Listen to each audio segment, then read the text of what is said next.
സ്വാഗതം പേജ് 10 സ്റ്റോറീസിലേക്ക്. അയോധ്യ കൊള്ളയിൽ കൈയൊഴിയുന്ന ബി.ജെ.പിയുടെയും സംഘപരിവാറിന്റെയും തൊലിയുരിക്കുകയാണ് പുതിയ വീഡിയോയിലൂടെ ധ്രുവ് രാത്തി. ഹിന്ദുവിന്റെ പണം ഹിന്ദു എടുക്കുന്നതിന് നിങ്ങൾക്കെന്ത് എന്ന് ചോദിക്കുന്നവരോട് എന്തു പറയാനെന്ന് പറയുകയാണ് ധ്രുവ്. രാമന്റെ പേരിൽ വോട്ട് തേടിയ മോദി ഇപ്പോൾ ധൃതരാഷ്ട്രരാണ്. രാമന്റെ പേരിലുള്ള കൊള്ള കണ്ടിട്ട് മിണ്ടാതിരിക്കുന്നു. ഇത് പറഞ്ഞത് അരവിന്ദ് കെജ്രിവാളാണ്.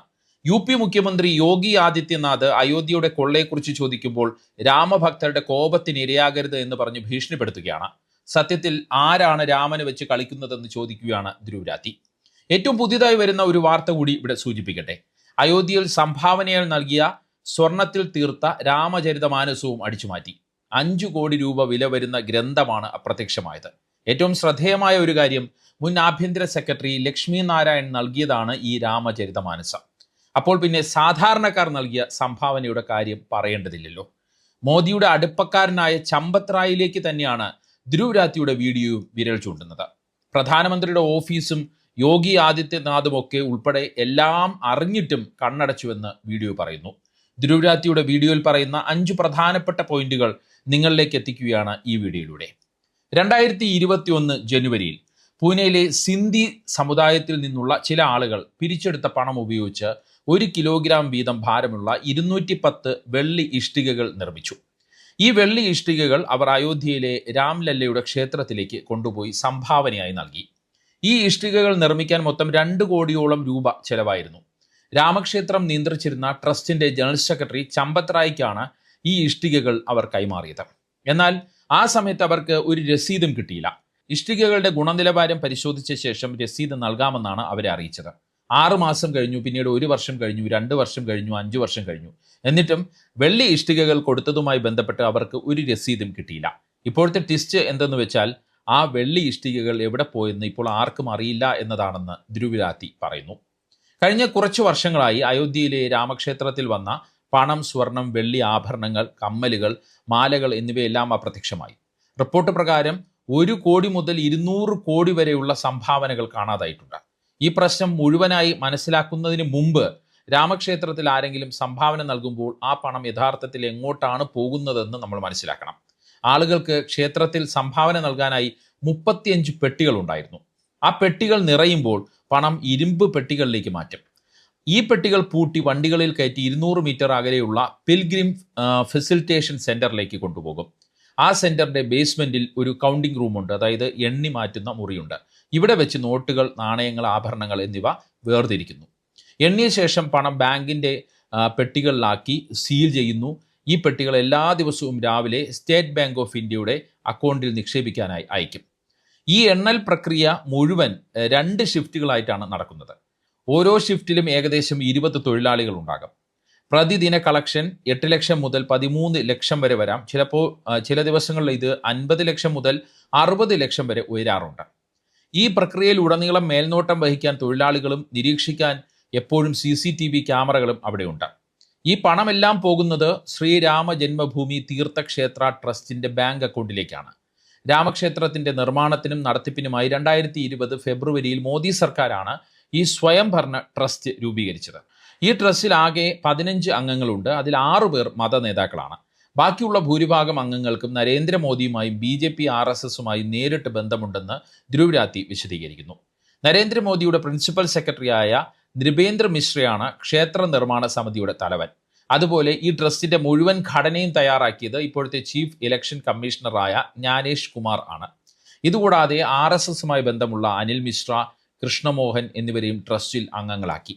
ഇതിൽ നിന്നെല്ലാം ഇത് ഒരു സ്വതന്ത്ര ട്രസ്റ്റ് അല്ലെന്ന് മനസ്സിലാക്കണമെന്ന് ധ്രുവ് പറയുന്നു. അതായത് ട്രസ്റ്റിൽ സർക്കാരിന് നേരിട്ട് പങ്കുണ്ട്. സർക്കാരുമായി ബന്ധപ്പെട്ട ആളുകളാണ് ഈ ക്ഷേത്രം നടത്തുന്നത് എന്നാണ് അതിൻ്റെ അർത്ഥം. ഈ ട്രസ്റ്റിന്റെ ഏറ്റവും ശക്തനായ വ്യക്തി RSSകാരനും വിശ്വ ഹിന്ദു പരിഷത്തിന്റെ വൈസ് പ്രസിഡന്റുമായിരുന്ന ചമ്പത് റായ് ആയിരുന്നു. അദ്ദേഹമായിരുന്നു ജനറൽ സെക്രട്ടറി, ട്രസ്റ്റിന്റെ ജനറൽ സെക്രട്ടറി. ഇവിടെ ചമ്പത് റായുടെ അനുവാദമില്ലാതെ ഒരു ഇല പോലും ആ ട്രസ്റ്റിൽ അനങ്ങിയിരുന്നില്ല എന്നത് പരസ്യമായ രഹസ്യമാണെന്ന് ധ്രുവ് പറയുന്നു.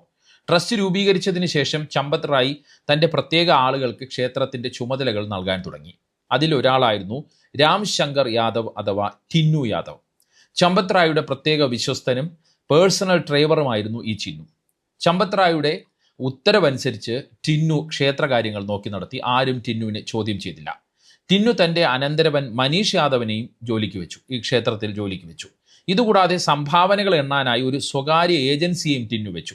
ഇവിടെ നിന്നാണ് യഥാർത്ഥ സംഭാവന കൊള്ള തുടങ്ങുന്നത് എന്ന് ധ്രുവ് രാത്തി പറയുന്നു.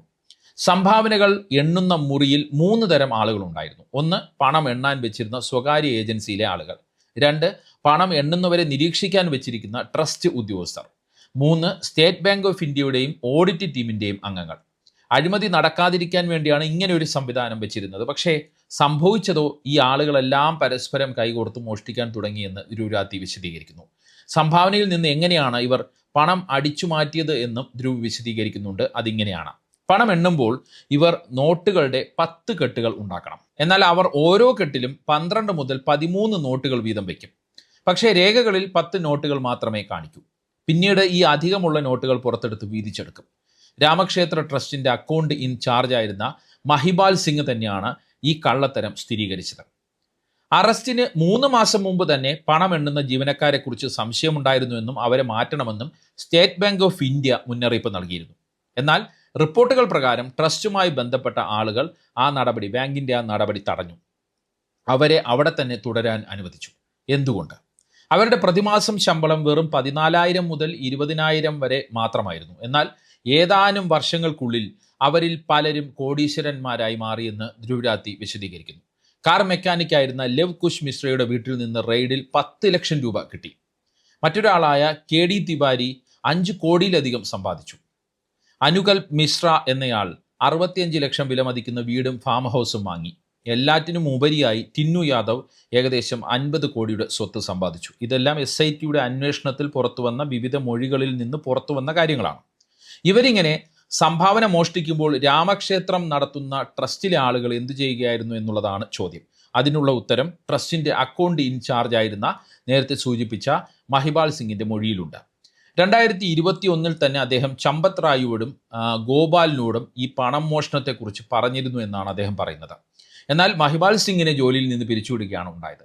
മാത്രമല്ല 7 മുതൽ 8 മാസത്തെ CCTV ദൃശ്യങ്ങളും അവിടെ നിന്ന് ഡിലീറ്റ് ചെയ്തു. ജൂൺ 7 സമാജ്വാദി പാർട്ടി അധ്യക്ഷൻ അഖിലേഷ് യാദവ് ഇതിനെക്കുറിച്ച് ട്വീറ്റ് ചെയ്തപ്പോഴാണ് ഈ വിവരം പുറത്തേക്കെത്തിയത്. പക്ഷേ ഈ ട്വീറ്റിന് ശേഷവും സംഭാവന ഓഡിറ്റിൽ യാതൊരു പ്രശ്നവുമില്ല എന്നും ആർക്കും ഒന്നും കണ്ടെത്താനായിട്ടില്ല എന്നും ചമ്പത് റായ് വിശദീകരിച്ചു. എന്നാൽ അടുത്ത ദിവസങ്ങളിൽ കൂടുതൽ കാര്യങ്ങൾ പുറത്തേക്ക് വന്നു. ഇതോടെയാണ് ഈ ചമ്പത് റായും സംഘവും കുരുങ്ങിയത്. തങ്ങൾ സ്വർണം, വെള്ളി മാലകൾ, ഒപ്പം ആഭരണങ്ങളൊക്കെ ക്ഷേത്രത്തിലേക്ക് സംഭാവനയായി നൽകിയിട്ടും അതിനൊന്നും യാതൊരുവിധ രസീതോ വിവരമോ ലഭിച്ചിട്ടില്ല എന്ന് പറഞ്ഞ് പല ആളുകളും രംഗത്ത് വന്നു. തങ്ങളുടെ പാർട്ടി 1 കോടിയും 25 കിലോ വെള്ളിയും സംഭാവന നൽകിയെന്നും എന്നാൽ അതിനും രസീതൊന്നും കിട്ടിയില്ലെന്ന് ശിവസേനയുടെ സഞ്ജയ് റാവത്തും ആരോപിച്ചു. അതുപോലെ മുംബൈയിലെ പ്രമുഖ വ്യവസായിയായ അനിൽ വിശ്വകർമ്മ 3 കിലോയുടെ വെള്ളിമാലയും 1 കിലോയുടെ സ്വർണ്ണ പാദകവും സംഭാവനയായി നൽകി. ടിന്നു യാദവ് അവ തൻ്റെ പക്കൽ സൂക്ഷിച്ചു. പക്ഷേ അതിനും രസീതില്ല, അതിനെക്കുറിച്ചും വിവരമില്ല. സംഭാവന കൊള്ള മാത്രമല്ല, രാമക്ഷേത്രത്തിൽ വർഷങ്ങളായി പരസ്യമായ കൊള്ള നടക്കുന്നുണ്ടായിരുന്നു എന്നും ധ്രുവ് പറയുന്നു. 2 വർഷം മുമ്പത്തെ വാർത്ത ഇങ്ങനെയായിരുന്നു: ഭഗവാൻ രാമന്റെയും അദ്ദേഹത്തിന്റെ 3 സഹോദരന്മാരുടെയും സ്വർണ്ണ നാണയങ്ങൾ കാണാതെയായി. ഗാസിയാബാദിൽ നിന്നുള്ള ഒരാൾ സംഭാവന നൽകിയതായിരുന്നു ഇത്. അന്വേഷിച്ച് ഒടുവിൽ ഇത് കണ്ടെത്തിയത് ഒരു ട്രസ്റ്റിയുടെ ലോക്കറിൽ നിന്നായിരുന്നു. ഇതുകൂടാതെ ആളുകൾ സ്വർണവും വെള്ളിയും സംഭാവന പെട്ടിയിൽ ഇടാറുണ്ടായിരുന്നു. മഹിപാൽ സിംഗ് പറയുന്നതനുസരിച്ച് ടിന്നു യാദവ്, അതായത് ചമ്പത് റായുടെ അടുത്തയാൾ, ഈ ആഭരണങ്ങൾ നേരിട്ട് ചമ്പത് റായുടെ അടുത്തേക്കാണ് കൊണ്ടുപോയിരുന്നത് എന്നാണ്. ക്ഷേത്രത്തിന്റെ നിർമ്മാണ സമയത്തും വലിയ തോതിൽ അഴിമതി നടന്നിരുന്നു എന്നാണ് ധ്രുവ് രാത്തി വീഡിയോയിലൂടെ പറയുന്നത്. ഭൂമി ഇടപാടിലും മറ്റും വലിയ അഴിമതി നടന്നു. ചിലർ കുറഞ്ഞ വിലയ്ക്ക് ഭൂമി വാങ്ങി ട്രസ്റ്റിന് വളരെ ഉയർന്ന വിലയ്ക്ക് വിറ്റു. ദൈനിക് ഭാസ്കർ എന്ന് പറയുന്ന ഒരു പത്രമാണ്. അതിൻ്റെ റിപ്പോർട്ട് പ്രകാരം ട്രസ്റ്റ് 17 ഇരട്ടി ഉയർന്ന വിലയ്ക്ക് ഭൂമി വാങ്ങി. ഒരു കേസിൽ 2 പേർ 2 കോടി രൂപയ്ക്ക് ഭൂമി വാങ്ങി. വെറും 10 മിനിറ്റിന് ശേഷം അവർ അതേ ഭൂമി ഈ ട്രസ്റ്റിന് 15 കോടിക്ക് മറിച്ചു വിറ്റു. ചമ്പത് റായുടെ അനന്തരവൻ ചന്ദൻ റായ് ക്ഷേത്ര നിർമ്മാണത്തിന് മുമ്പ് ഒരു വാടക വീട്ടിലാണ് താമസിച്ചിരുന്നത്. എന്നാൽ ക്ഷേത്ര നിർമ്മാണത്തിന് ശേഷം ചന്ദൻ റായ് അയോധ്യയിൽ ഏക്കർ കണക്കിന് ഭൂമി വാങ്ങുകയും ഹരിദ്വാറിൽ ഒരു ഹോട്ടൽ പണിയുകയും ചെയ്തു. അതായത് നേരത്തെ തന്നെ ചമ്പത് റായുമായി ബന്ധപ്പെട്ട് ആരോപണം ഉയർന്നിരുന്നു. പക്ഷേ എല്ലാം മൂടിവെക്കപ്പെട്ടിരുന്നു എന്നാണ് ധ്രുവിൻ്റെ ഈ വീഡിയോ പറയുന്നത്. ഇപ്പോൾ പ്രതിപക്ഷ പാർട്ടികളുടെ വലിയ സമ്മർദ്ദത്തെ തുടർന്ന് ഉത്തർപ്രദേശ് സർക്കാർ അന്വേഷണത്തിനായി ഒരു SIT പ്രത്യേക അന്വേഷണ സംഘത്തെ രൂപീകരിച്ചിട്ടുണ്ട്. എന്നാൽ ചോദ്യം ഇതാണ്: SIT വൻകിട കുറ്റവാളികൾക്കെതിരെ നടപടിയെടുക്കുമോ, അതോ ചെറുകിട കുറ്റവാളികളെ ശിക്ഷിച്ച് അല്ലെങ്കിൽ പ്രതിപ്പട്ടികയിൽപ്പെടുത്തി അന്വേഷണം അവസാനിപ്പിക്കുമോ?